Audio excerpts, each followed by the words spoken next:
రాజశేఖర్ గారు మీరు ప్రచారంలో వై నాట్ 175 అంటూ వెళ్ళారు, అంతే కాన్ఫిడెంట్గా వెళ్ళారు. అన్ని నియోజకవర్గాలు ఒకెత్తైతే కుప్పం పిఠాపురం నియోజకవర్గం ఒకెత్తు. కొన్ని నియోజకవర్గాలపైన అధికార విపక్షాలు స్పెషల్గా ఫోకస్ చేశాయి. మరి కుప్పం పిఠాపురంలో ఫలితాలు ఎలా ఉండే అవకాశం ఉందంటారు? ఖచ్చితంగా వై నాట్ 175 అనేటువంటి మాటకు రుజువుగానే కుప్పంలో కూడా వైఎస్ఆర్ కాంగ్రెస్ పార్టీ గెలవబోతూ ఉంది. ఎందుకంటే చంద్రబాబు నాయుడు గారు 14 సంవత్సరాలు ముఖ్యమంత్రిగా ఉన్న సందర్భంలో కుప్పాన్ని డెవలప్ చేయడంలో పూర్తిగా నిర్లక్ష్యం వహించాడు.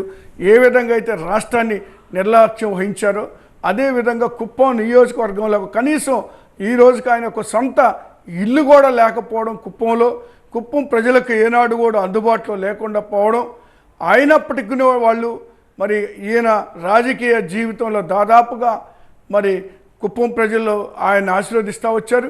కానీ గత ఎన్నికల్లో చూస్తే 19 ఎన్నికల్లో అంతకుముందు దగ్గర 70,000 పైబడి మెజార్టీతో గెలిచేటువంటి మరి చంద్రబాబు నాయుడు గారు వైఎస్ఆర్ కాంగ్రెస్ పార్టీ అక్కడ ధీటైన అభ్యర్థిని నిలబెట్టిన తర్వాత అది దాదాపు మరి సగానికి పైగా దిగిపోవడం జరిగింది మెజారిటీ.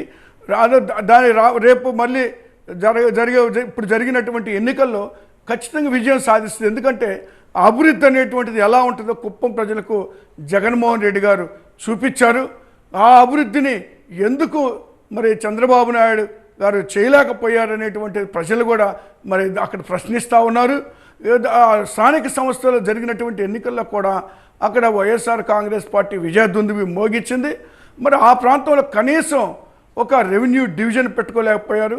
ఆ ప్రాంత ప్రజలకి కనీసం మంచినీళ్ళు కూడా మరి అందించలేనటువంటి పరిస్థితుల్లో ఆయన 14 సంవత్సరాల మరి ముఖ్యమంత్రిగా ఉన్నటువంటి పరిపాలన, దాదాపు 45 సంవత్సరాల రాజకీయ జీవితంలో మరి ఆ ప్రాంతానికి మేలు జరగలేదు. కాబట్టి అక్కడ గెలుస్తాము, ఖచ్చితంగా వైఎస్ఆర్ కాంగ్రెస్ పార్టీ రేపు గెలవబోతుంది అనేటువంటి మాట ఖచ్చితంగా మేము చెప్పదలుచుకున్నాం.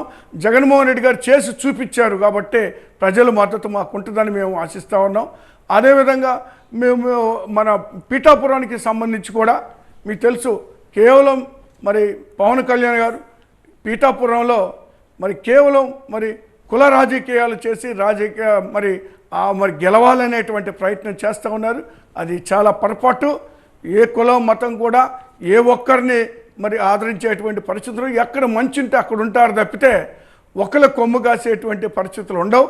కానీ అది నమ్ముకొని ఆయన పిఠాపురంకి వెళ్ళడం జరిగింది. ఆయనకి స్థిరత్వం లేనటువంటి మనిషి. మరి గతంలో మీకు తెలుసు కదా, 2 చోట్ల పోటీ చేశాడు. ఆ 2 చోట్ల ఈ 5 సంవత్సరాలు ఏ ఒక్కరోజు కూడా అక్కడికి వెళ్ళినటువంటి పరిస్థితులు లేవు. అదేవిధంగా ఈరోజు పిఠాపురం ప్రజలు కూడా అడుగుతూ ఉన్నారు, మరి గతంలో పోటీ చేసినటువంటి ప్రాంతాలకి నువ్వు వెళ్ళినప్పుడు మరి ఏ విధంగా మరి మాకు కూడా మా పరిస్థితి కూడా అదే కదా, మాకు స్థానికంగా అందుబాటులో ఉండేటువంటి వ్యక్తి కావాలా. వంగ గీత గారు అయితేనే మాకు అందుబాటులో ఉంటారు, అనుభవం ఉన్నటువంటి వాళ్ళు, ఎంపీగా చేశారు లేదా ఎమ్మెల్యేగా చేశారు, వారికి ఉన్నటువంటి అనుభవం కూడా మరి మా ప్రాంతానికి అవసరము అనే ప్రజలు భావిస్తున్నటువంటి పరిస్థితులు చూసాం. ఎందుకంటే పవన్ కళ్యాణ్ గారు నిలకడగా ఉండడు, అందుబాటులో ఉండడు. రేపు ఎలక్షన్ ఇదంతా అయిపోయింది, ఇక ఆయన షూటింగ్లకి వెళ్ళిపోయి ఆయన పనుల మీద ఆయన ఉంటాడు. పిఠాపురం ప్రజలు ఏదైనా పని అవసరమైతే హైదరాబాద్ వెళ్ళవలసినటువంటి పరిస్థితులు ఉన్నాయి. ఆయనకి స్థిర నివాసం కూడా ఆయన ఎక్కడికి లేదు. ఇంతలో పిట్టి ఏంటంటే ఇప్పుడు ఆయన ఓటు ఉంది మంగళగిరిలో, పోటీ చేసేది పిఠాపురంలో, ఆయన నివాసం ఉండేది హైదరాబాదులో. మీరు చూడండి ఎంత ఆయన యొక్క వ్యక్తిగతమైన రాజకీయ జీవితంలో ఎంత గందరగోళమైనటువంటి పరిస్థితులు ఉన్నాయి. మళ్ళీ ఆయన ముఖ్యమంత్రి, మొన్నటి వరకు ముఖ్యమంత్రి నేనవుతా నన్ను ఆశీర్వదించండి అన్నటువంటి వ్యక్తి ఈరోజు చంద్రబాబు నాయుడు గారిని ముఖ్యమంత్రి చేయడానికి ఆయన చేస్తున్నటువంటి ప్రయత్నాన్ని కూడా అక్కడ ఉన్నటువంటి ప్రజలు తిరస్కరిస్తూ ఉన్నారు.